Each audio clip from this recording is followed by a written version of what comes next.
Hello, my name is Russell Myers. Welcome to Issues Unite. Let me make something clear here. I hate Goldman Sachs. I despise them.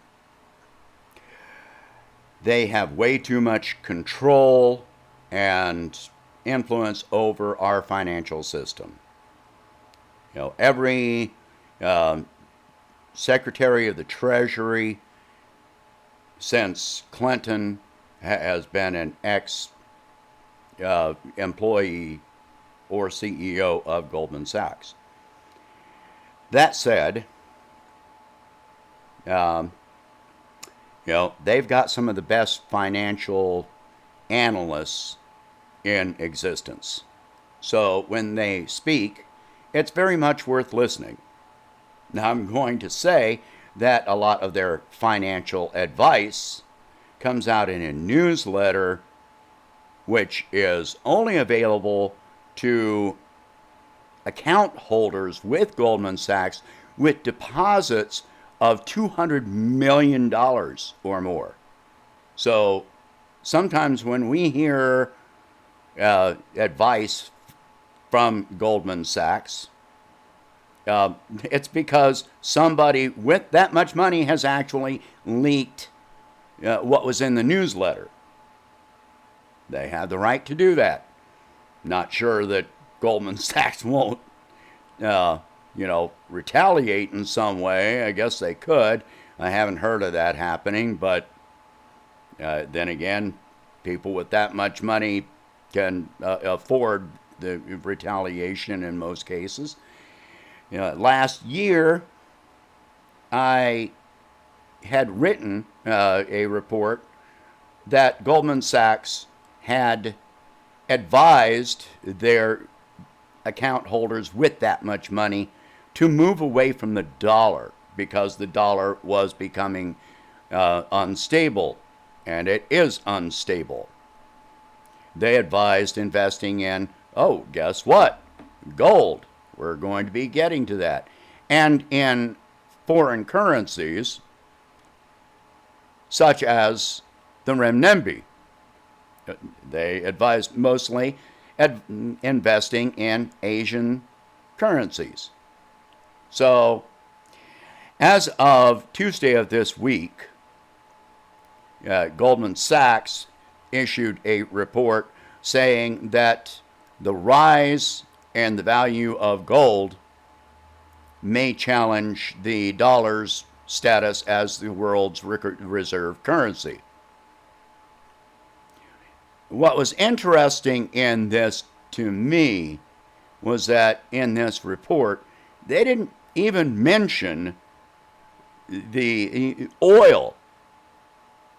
The confluence of oil and the falling price of oil on the international market, the oil wars that have been going on, and yes, we're not done with that yet.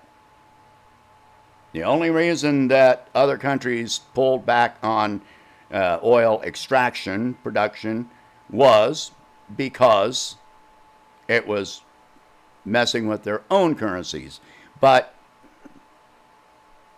if they choose, Saudi Arabia, Russia, OPEC Plus, if they choose to increase production, look at what has already happened with well more than half of U.S. oil production being shut down, which has a lot to do with the value of the dollar, the petrodollar system.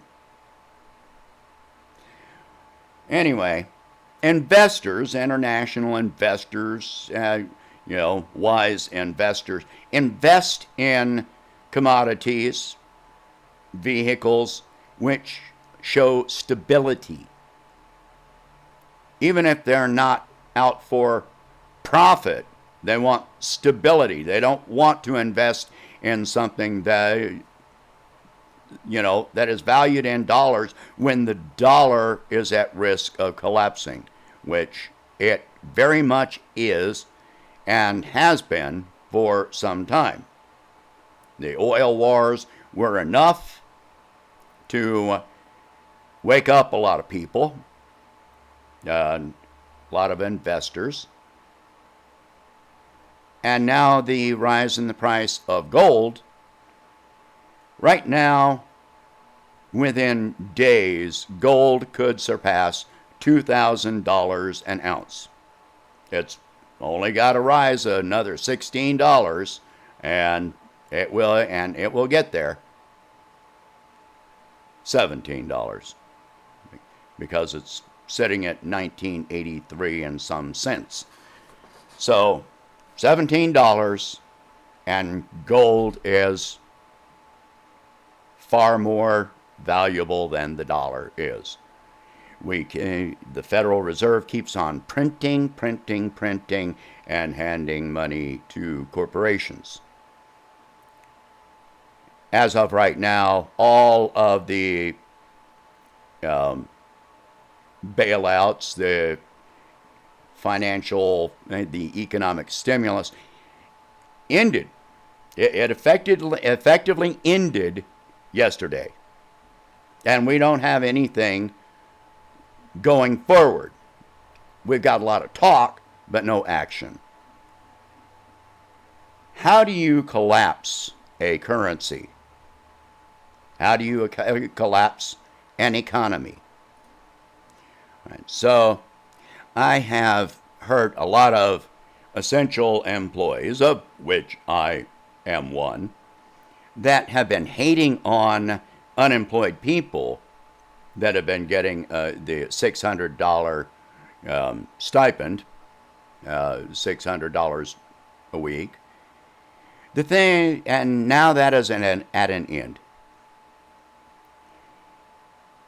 The thing that most people don't understand is that if this ends right now, at this moment, that means that consumer spending is going to collapse even further, which has shown a massive decline this year, which is why we had such a drastic drop in the GDP.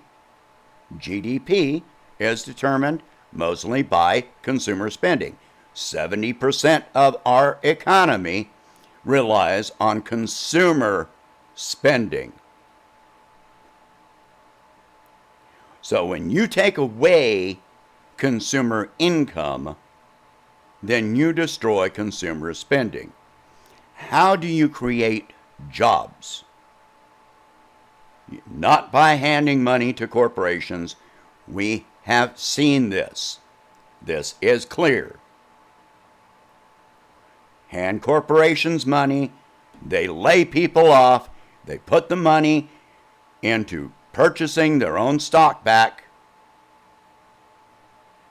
and only the rich benefit. And then they lay off workers to reduce costs, to inflate the value of their stock further. No, to create jobs, you increase consumer income and thus consumer spending. Just because you hand money to a corporation, that doesn't mean that anybody's going to buy anything. This trickle-down theory is completely, absolutely, thoroughly debunked.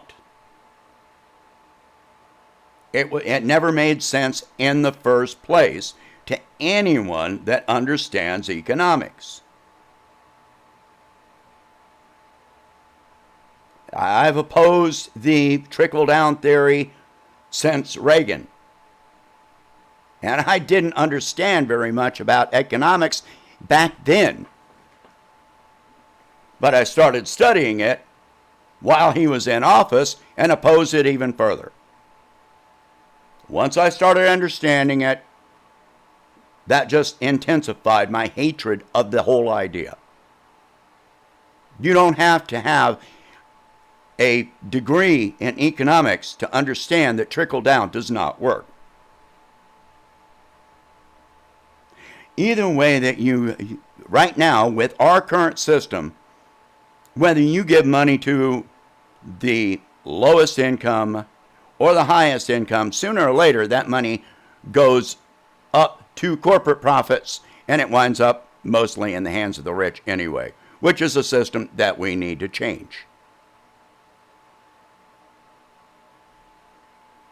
But now there are millions of people at risk of being homeless. You drop consumer spending, what is the corporate response going to be? They're going to cut jobs because nobody is buying anything. Why? If you open up a store and you don't have any customers, are you going to keep paying your employees? No. You opened up that store with the goal of profit.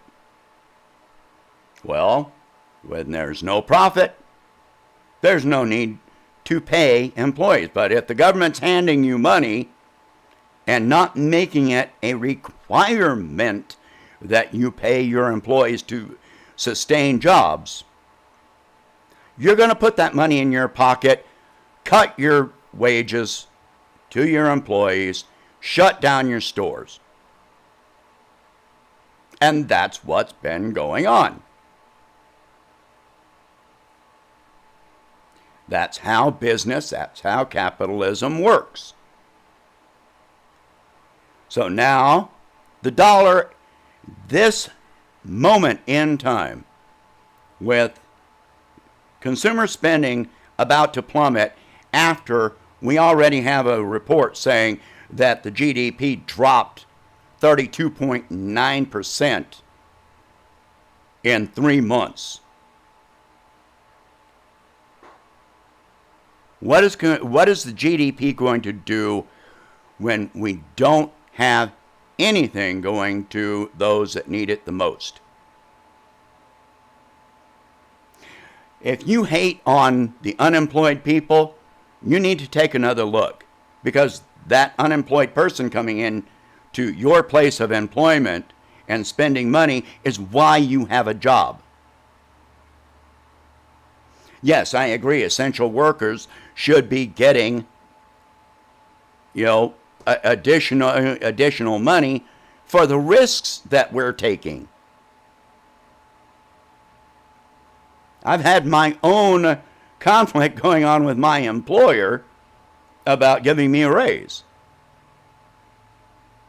and they haven't responded. So I might be taking a travel nurse position at some point in the near future.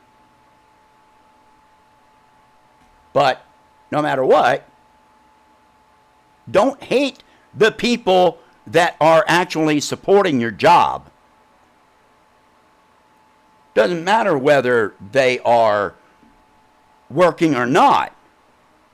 What matters is that they're spending. Don't be envious. Don't make your decisions based on envy, jealousy. You need to aim your anger in the right direction.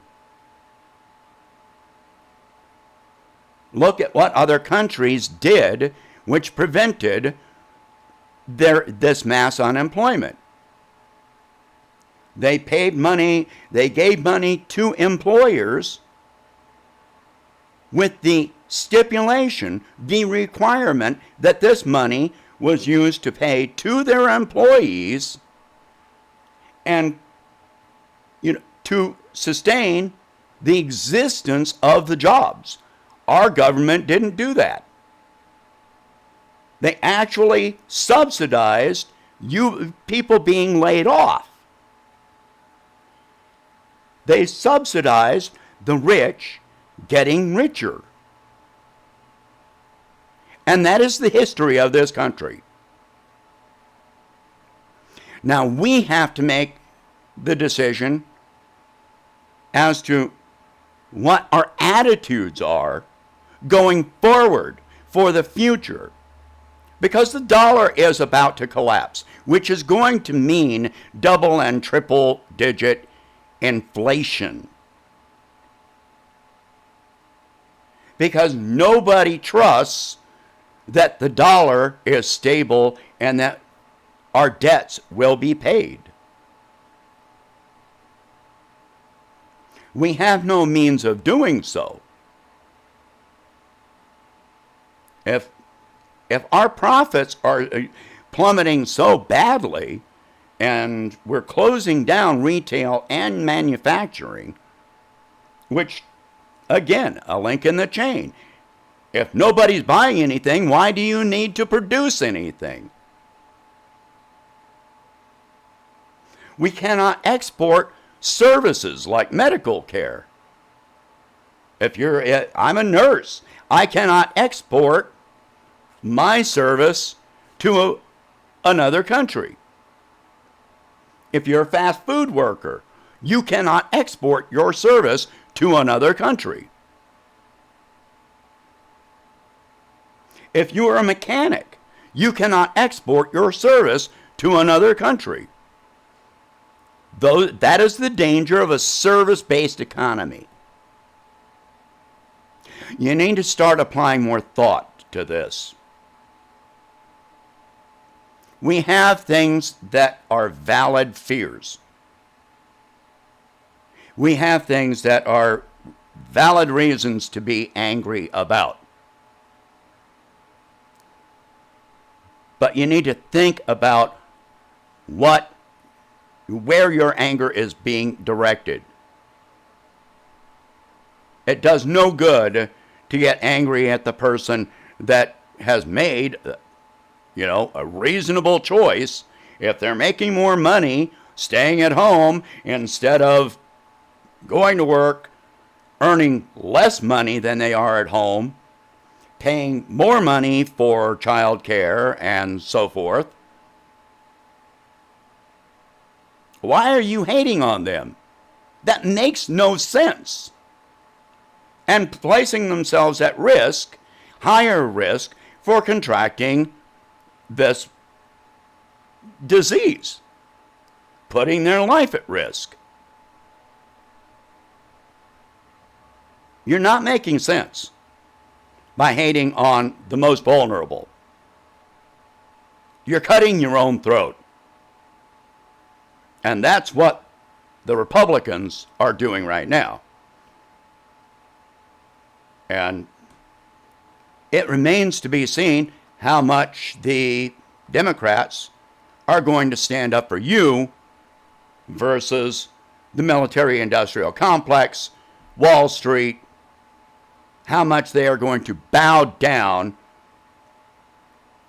and get on their knees to the Republicans. We've seen this. They don't stand up. They don't fight. We've got nobody fighting for us. All right. I'm going to stop this here. Please share this video. Think about these subjects. Discuss these issues. And if you can, please donate $1 a month to help expand the channel. And I will see you in the next one.